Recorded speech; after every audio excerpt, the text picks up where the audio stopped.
get pretty brutal. We gotta be serious about it. It can get pretty brutal. But we can stop ourselves with a little knowledge and asking for help and asking for consideration. So let's learn these two definitions now that we've talked about some of the details. Here they are. Tactic number 1, we have emotional baiting.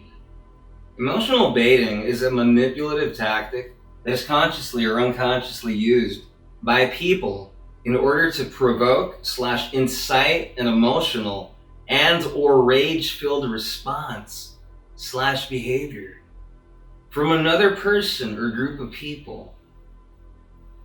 So basically, you're just being trolled emotionally, or especially by those family member or friends who know your weaknesses. They're just going to use that to ignite you, to just perhaps just trigger you, whatever word you want to use. They're just trolling you to get that reaction out of you. And unfortunately, in some families, that's used against the person afterwards, even though the family member was the reason why they got to that altered state to begin with, unfortunately, sometimes. So we have to be careful when this happens. What can we do? Well, one thing we can do is call it out, but not in a brutal sort of way. Just be like, you know what? I don't feel good when you talk to me like that. It's really hard for me to hear what you're saying when you're speaking to me, trying to make me feel harsh or intense. Sometimes we gotta open up our heart and how we feel, and sometimes it's very scary to do that, especially if we lived a life with ADHD where a lot of people perhaps were not as considerate to us as we deserved. But there is a way to stand up for yourself. You don't have to be brutal about it. If you know the truth is on your side, use that as your motivation. It's not always easy to stand up for yourself and to say out loud what hurts you, but in this case, it's helpful to do so. You don't have to reveal everything about yourself. Just say, hey, this hurts me. I've read about this in a psychology post or whatever that says that this is emotional baiting, where you're trying to get me to act a certain way. Unfortunately, that happens sometimes in families because it's stimulating, unfortunately, for the brain to be in fighting mode. For some people, that brings up the reward system a little bit. They're getting that norepinephrine kick that we so lack, which affects dopamine inversely as well. So, because if you have, or if you lack dopamine, you're also going to lack norepinephrine. So, some people just crave that stimulation from conflict and fighting. That's why sometimes they watch shows or movies that just have constant, intensity or dramatic things happening. Sometimes the mind just wants to be stimulated by something, because ADHD is the mind being understimulated, especially for those of us who don't have the ADHD taken care of, meaning that they're not seeking treatment to help it out. Or something else that you can do is when your family member is in a better mood and in the right time, perhaps when it's just you two one-on-one, you can talk to your family member about what I'm talking about right now.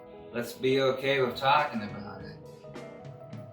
And let's try our best not to do this to each other, but to be able to communicate better. You might get a little resistance when you first bring that up, or indifference. And that's because your other family member might be a little hurt, and it's hard for them to come to that emotional state, that of which is understanding. Like perhaps you right now have understood and are going to reflect on it, I hope. The other definition, gaslighting.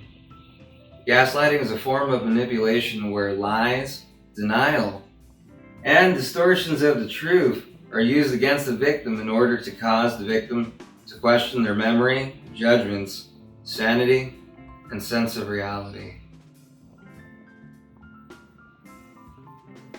Gaslighting is a really manipulative thing to do, especially to those of us who have ADHD, because a lot of people with ADHD have a pretty bad short-term memory.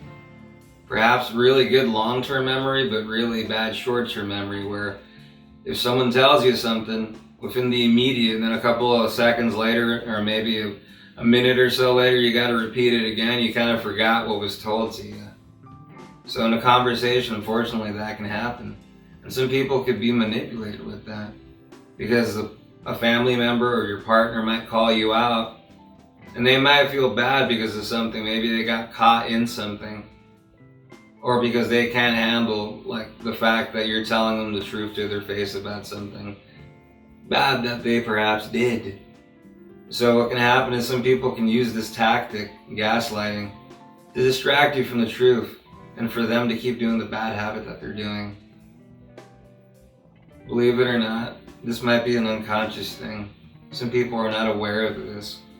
As I've mentioned before, some people think that's the way, because unfortunately, some people see that from their families growing up, or friends, or those who are around them, in the neighborhood, wherever it is.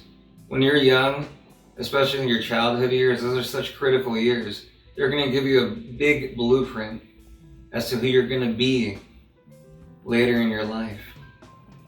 Knowledge is power, but we got to apply that knowledge into our decision making, into our behavior, to be able to really make a difference. So I ask you to reflect. If you're someone who was unconscious about gaslighting people, perhaps you didn't know. Or perhaps the other way around, perhaps it was done to you and you feel really harsh about it, like, why would they do that to me? We gotta understand that when you have ADHD, emotions are heightened so much that sometimes the guilt someone might feel about doing something, they're gonna do everything in their power to say anything they can so they don't have to face that guilt, because it's that brutal to them because of how they've lived. Having a life of ADHD is not an easy thing. It's really tough.